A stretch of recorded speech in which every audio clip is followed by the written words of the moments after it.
Forget the Hollywood BS you've been fed in westerns. Forget the squeaky clean cowboys in best hats, the righteous sheriffs, and the romantic horseback rides into the sunset. The Wild West wasn't a romance. It was sweat, scurvy, dysentery, and raw primal fear. The California Gold Rush wasn't some fun, thrilling adventure. It was a collective human psychosis. A living nightmare where minds warped from pure greed. Where men ate rotting meat, slept in liquid manure, and slowly lost their minds. What if we strip away that glossy cinematic filter right now? What if this very second you close your eyes in your warm, safe apartment, smelling your food delivery, and open them in the absolute center of a canvas and mud hell? A place where human life is worth less than a glass of dirty water. No rules, no government. Just 50,000 heavily armed, desperate lunatics from every corner of the globe crammed onto a strip of rotting land. Welcome to San Francisco, 1849. Today you're going to live through your first 24 hours here. That is, if you can make it to sunset.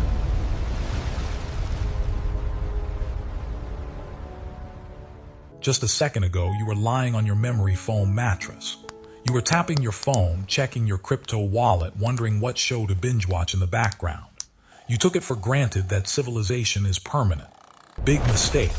Civilization is a thin veneer of grease on the body of history. One blink, and your reality is ripped to shreds. You take a breath, and your lungs are instantly scorched by a piercing, damp, freezing cold. The stench hits you like an uncleaned public latrine in midsummer. A suffocating mix of human waste, rotting fish, cheap tobacco, and wet dog fur. Your hand instinctively reaches out to grab your phone from the nightstand, but your fingers sink wrist deep into something cold, slimy, and thick. Gray liquid mud mixed with coal tar. No phone, no internet. Your digital wealth is gone. The future where it actually means something won't exist for another 177 years. You're sitting on rotting straw inside a cramped, leaking canvas tent. Freezing rainwater is dripping through a tear in the canvas, right down the back of your neck.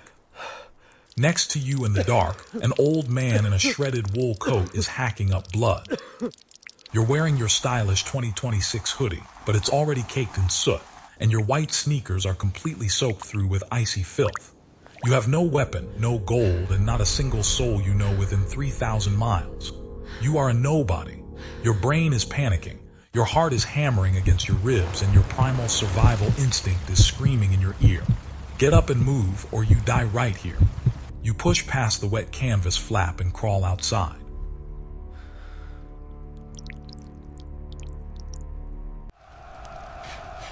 Welcome to California. The year is 1849.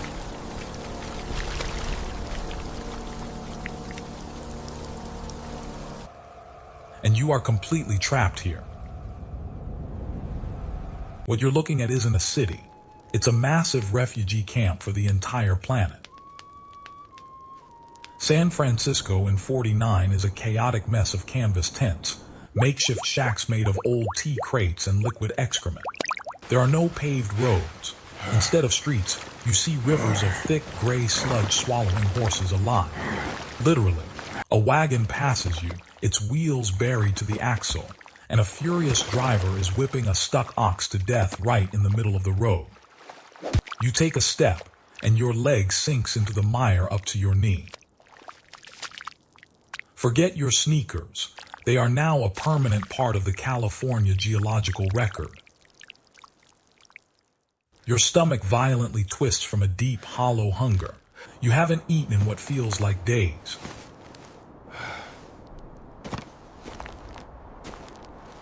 You spot a rough timber linta with a crude charcoal sign, the El Dorado Provision Store. Behind the counter stands a massive brute with a greasy beard and a double-barreled shotgun slung across his back. In front of him sits a pair of brass scales. You walk up and ask for anything to eat. Your eyes hit the price list and your 21st century analytical brain shatters. A single egg, $3. A rusty shovel, $50. A loaf of stale, moldy bread, $20. To put that into perspective, back in New York right now, $3 can feed a working-class family for an entire week. But here in California, gold has broken the world. The shopkeeper won't even look at your paper dollars. He uses them for kindling. An unwashed, coughing prospector steps up, slams a leather pouch on the scale. The merchant pinches out some gold dust and throws him a slab of salted pork that looks like an old boot heel. Gold is the only lifeblood of this economy. If you don't have that yellow dust, you can starve to death with a mouthful of saliva right at this counter. You try to explain to the merchant that you can work it off, that you're an expert, but the man loses his temper. He grips the stock of his shotgun. Get out of my sight, you freak in the gray rag, before I put a window in your chest. Time freezes. You don't fight, he'll shoot you before you can blink. Instead, you use the one weapon they don't have, a modern mind trained to spot patterns in data. You take a sharp step forward, lock your left hand over the barrels of his shotgun, pinning it to the wood. The giant flinches, but you don't strike. With your right hand, you slam your finger onto his open ledger where he's tracking his inventory in sloppy charcoal lines. Hold on, you old fool. Look right here. You yell straight into his face. You're getting robbed blind. Your suppliers out of Sacramento are shorting you on every single shipment of flour and gunpowder.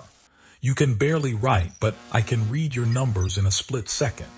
You have a $2,000 hole in your balance sheet. The merchant freezes. The barrels of the gun slowly drop. His eyes go wide with pure, unadulterated shock. Anyone could shoot a gun in 1849, but reading, analyzing data, and exposing a fraud in 3 seconds, that was black magic. The shopkeeper breathes heavily, looks at his messy scribbles, then back at your strange gray hoodie. Silently, he sets the shotgun down, reaches under the counter, hacks off a massive slab of jerked meat, and slides it over along with a tin cup of clean water. Eat, he grunts. And then you're going to sit down and fix every single number in this damn book. You just pulled off an economic knockout. You survived without firing a shot, simply because your brain is a higher caliber weapon than his revolver. In the next, final episode, we will transport ourselves into the very heart of this madness, into the smoky saloons where the fates of empires were decided, and tell the story of the titans of will who built the future on the bones of the past. You will see what history textbooks stay silent about.